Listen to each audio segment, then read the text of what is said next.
There is tinfoil hat conspiracy theories. Be careful, I have a lot. That the electromagnetic fields next to the San Francisco 49ers training facility is the reason why there have been so many injuries on the team because it's causing some collagen thing. Yep. What is your take on this conspiracy theory? Let's see.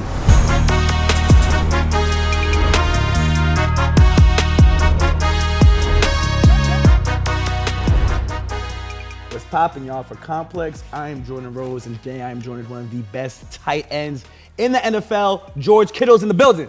Howdy. How you feeling? Fantastic. We're in San Francisco. Yeah, Sunny we day, are. and we're at Gatorade. Yeah, we are. You see it in the background. This looks like the fridge I have at home. It's fantastic. So, I mean, you're probably giving it a lot, but like, actually, man, like, how are you feeling? Oh, I mean, besides like ending my season with a horrible injury, I'm actually in great spirits. Got a lot of great news. Rehab's going to go in a really good direction. Surgeon's really happy with it. My PTs are super happy with it. So, it's not that bad. Is it true that the minute after it happened or when you were going back, you got a bottle of Don Julio brought to the locker room? So, I'm pretty sure Philly only sells Patron for tequila. Okay. So, it was a bottle of Patron. And yes, I did have a bottle of Patron in there. did it help? Significantly. Significantly. I was like, because, I mean, when that happens, one, it felt like a shotgun was just pushed up against my calf and like someone pulled the trigger. Like I knew it happened before I hit the ground. Like it happened, I was like, oh, you got to be kidding me. And then I hit the ground. I'm like, gosh, darn it. Yeah. Get in there. Doesn't feel great. Really painful. And luckily, my owner is the first person in the locker room besides my athletic trainer. And so we talked for a little bit. And he goes, well, how can I help you? And I was like, a bottle of tequila would help a lot. Go take a shower, come back with this bottle of tequila.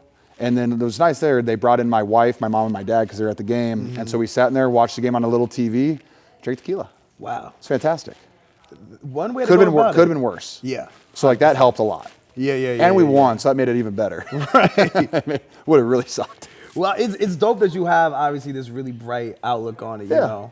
Like you were killing it. It's super unfortunate what happened, but better to be positive than anything, you know. Hey, I'm still here. My parents are healthy. My wife likes me still. Mm-hmm. I don't got a lot to complain about. Real. So I know that these are different sports, but like when something like this happens, do you talk to like, you know, obviously like the Jason Tatums, the Halliburtons who recently also had similar injuries? Do you talk to those guys or when something like this happens? I will say within like 10 minutes of getting back in the locker room and I looked at my phone, Richard Sherman texted me immediately. Kirk Cousins texted me immediately. Halliburton shot me something on Instagram. I actually couldn't even. So many people reached out that I literally have missed so many messages because people are just so kind. But it's been kind of cool just to kind of go back and forth with some of those guys about like what worked for them. Like they helped me pick out a surgeon. It was just kind of fun to see like guys that had success with their recoveries and stuff like that. And obviously now that you've had to slow down a little bit, I mean, you're still rolling around pretty fast. Vroom, vroom. See of like, you know, friends who reached out, you obviously have a close relationship with Steph Curry also. Yeah, who's out here. Talk to me about that friendship and how that, I see you at games and I think it's so cool. How did that even get birthed in the first place? The first time I ever met Steph was actually at a San Francisco Giants baseball game. And we were in a suite, they were next to us, and I'd never met him before. And it was Draymond, Steve, and Steph. And so they brought us in there. And one of the funniest things, and I think he mildly hates me for this, is I met him and I'm only like a half inch taller than him at the most. And I was like, dude, you make me feel so short. He goes, what do you mean? I was like, you look like a tiny person on the court and we're the same height. So like, this doesn't give me a lot of confidence. He didn't like that, but it was pretty funny. And I thoroughly enjoyed that with him. And then like, I just mildly stay in contact. I try to go to games all the time and stuff like that. And you know, he's just a nice guy who's really good at basketball. But you know, I asked that question because when I saw you courtside at the Warriors game, I was like, wow, like Kittle looks so big on the fields, but he's like, dude, the same height as Steph, Steph looks so small on the courts. It really messed with my mental. When I met him in person for the first time, I was like, oh shoot, I'm not that big. I'm just not. And then one time I got to sit courtside and watch LeBron do a full court spin move dunk, and I was like, oh my gosh. What is he? He's like 6'9"? Yeah, 6'9", like 260. 260, 42. Just dunking it. Good for you, man. Crazy. That's not me. We play different games. I would hit him in the knees, though. That's what I would do. Fair. But I mean, look, I think energy-wise, you guys are similar. Celly-wise, you have your own signature celly. For sure. Penta Cierro Miedo. Hell yeah. How did how did that become? I know you're a big WWE guy. Like, how did that become your selling? Right after my rookie season, so it was like, I was 2017. In 2018, the 49ers sent me and another player down to New Orleans to watch WrestleMania. And so we went for the whole week. And leading up to WrestleMania, you have all like the indie shows like that aren't on TV and stuff like that. So you have like WWE is the big one, right? You had like Ring of Honor, Lucha Underground, and there's all these shows all over for like the whole week. There's probably like 20 to 30 shows a day. And one of my buddies came down with me. He was a big WWE guy. And like, he was like, we got to go to this show, this show, this show, and do this show. So like, I went to 20 wrestling shows before WrestleMania that week, which was awesome. Wow. And I saw Penta wrestle like 6 times that week because he wasn't in WWE yet. So he was just like, people just hire him for their shows. So he wrestled like 6 times. And I just thought he had like the most swagger. Like, I like the skull painted face, the lucha mask.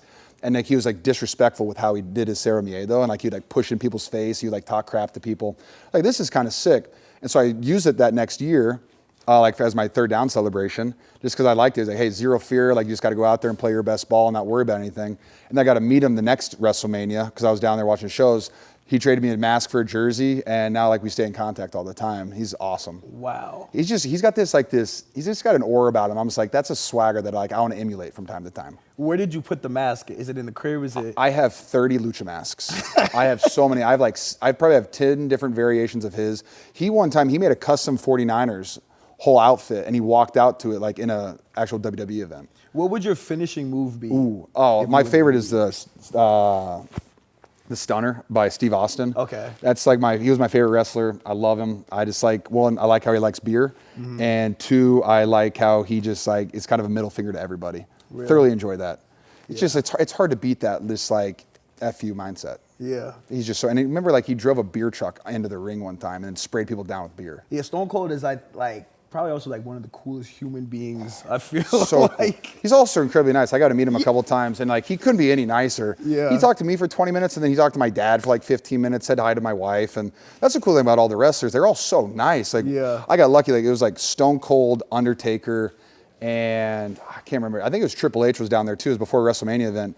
And like Undertaker talked to my wife for 30 minutes while I was talking to Stone Cold Steve Austin. That is so and he dope. couldn't have been any cooler. It was just like all these guys are just appreciative to be there, and they're all just nice. Wow. What a cool place. So you have 30 lucha masks in the crib. You also have a crazy sneaker collection. I do have a crazy sneaker collection. How much? What is the most expensive single sneaker purchase you think you've ever made? Well, I do have the Yeezy Red Octobers. Got that for resale? Nope. I made some. I did some good deals to get that a little cheaper. Okay, you did some trading. I You did did. some bartering for the Red Octobers? It was crazy. A local shoe store got a pair of them, and they hit me up, and they were like, "Hey, you want to do an exchange?" I was like, "What do you guys want?" Because I want them. What? That's actually crazy. I got very lucky. So even though obviously you have crazy contract, professional athlete, you're still doing those deals to get the best deal possible on a kick. You know, I'm not trying to spend that much money, and my wife's watching me spend that much money on shoes. I have more shoes than my wife, so she gave me an entire bedroom of my shoe closet, which is pretty fun. Yeah. I love that thing. I mean, I have so many shoes. Yeah, you got the Gatorade ones. I don't know if we can see Oh yeah, it. I got you. It's a good kick. All what is it? I think it's 5 colorways. I have all of them. Love them. Matches the. What's your favorite Gatorade flavor? I'm a Riptide Rush guy. Okay. This is lemon lime. I just switch it up every year I come to Gatorade because I got all the flavors. So why not rock them all? Yeah, I'm a blue guy. I'm a cool blue. Cool blue out of the twist top's better than that though. Explain that to me. That's a conspiracy theory. Why does it taste better? The twist top with the grip bottle. Why does it taste better than that? It's the same reason why you can't put a juice box into a glass and drink it out of a glass. Absolutely not. There's a science to it that is unexplainable, but somehow makes sense. Speaking of science that's unexplainable, though, look at that segue. Watch this segue. Watch this segue. That was good. Good. There is tinfoil hat conspiracy theories. Be careful. I have a lot. Listen, that's the electromagnetic fields next to the San Francisco 49ers training facility is the reason why there have been so many injuries on the team because it's causing softening muscle tissue. Some collagen thing. That is the theory, right? Yep. What is your take on this conspiracy theory? Let's see. I think one of my teammates put it really good, Kyle Juszczyk, our fullback, and he said, as a professional athlete, you're always trying to get 1% better. Like, is this ice tub, is this rehab recovery thing, is this red light therapy, does it make me 1% better? Because then you can stack all those up and you're like, hey, you're 3% better than the next guy because you're doing all this stuff. If something's affecting like negatively 0.25%, you'd want to know about it. Like whether it's, hey, this type of cleat is hurting me, this type of shoulder pads is like increasing my risk to get hurt, you'd probably change that. So I think all we're saying is, as players, is like, we would just like to look into it to make sure it's not something. Right. That's what I would just appreciate. Like, hey, this isn't going to affect you guys. And then if they come out and they do some research, like, no, you guys are good, then I don't think we'll think about it. Now, one thing that messes me up with it, this is tough. My rookie season, there used to be trees in between the electrical substation and our practice facility. And there's a fence there too. And above the fence, all the trees had no leaves on them. Year round. That's kind of weird. All dead. There's a couple bunches of leaves every once in a while. And it was like that. And no one notices it until you point it out to people. Like, I didn't point it out to Coach Shanahan until like 2021. Yeah. Like, a vet pointed out to me my rookie season. I was like, that's kind of weird. Yeah, it is what it is. But then this year, the NFL came in and cut them all down. So they're not there anymore, so no one can see them. So it's only us vets that know that was the truth. I don't think anyone's talked about that yet, but that one messed me up. I was like, oh my goodness, there's no leaves on these trees. Why? We're feeding the TikTok conspiracy theorists. No, I will say this, my argument for it is this. Like Fred Warner, he practices there and trains there year round, and he's had one injury his entire career. So it's like, right. Now did he just evolve and he absorbed the radiation? I don't know. But I'm kidding. But it's like, it's just like, let's just figure out if it's actually harming the players or not. And I mean, hopefully it's not. Right. It's easy. 100%. Yeah. Well, speaking on like just making sure that the cleats are correct or that you're doing the best that you can to keep yourself healthy. Your cleats are another thing that I think is super dope. Wearing signature Jordans always, every single game. Yeah. Let's kind of talk about how in the NFL at large, it feels like cleats have become more important than they have ever been. Yeah, I think the NFL's done a good job about like letting guys be more expressive with their cleats. And like, as long as you're similar to your team colors, like I'm not going to go out there in pink cleats unless it's like a my cause, my cleat thing. And they don't care about that. Like they've been pretty cool about that. So like, I just try to, I pick up some of my favorite sneakers. So like I'm a big fan of the Jordan Union collab. And so like I made all the versions of those cleats and I love wearing them. And I'm a sneakerhead. And so like if I go out there in my favorite sneakers and catch some sick touchdowns on people's heads, it's just kind of more of a fun photo. Real. Yeah. Adds more to the poster-like effect of it all. If you have does. Fire cleats. And you had an amazing season this past year. If you had to give the Niners season as a whole a letter grade, what do you think it would be? Ooh. Overall, I mean, I don't think, especially after we lost, because I missed the first couple weeks, and then we lost Purdy for a couple weeks, and then we lost Bosa for the season, and we lost Fred for the season, and we still won 13 games. Yeah. Jeez Louise, boys. Good job. I mean, everyone told me it was a rebuilding year because, we lost all these pieces. We didn't have any money to spend on people.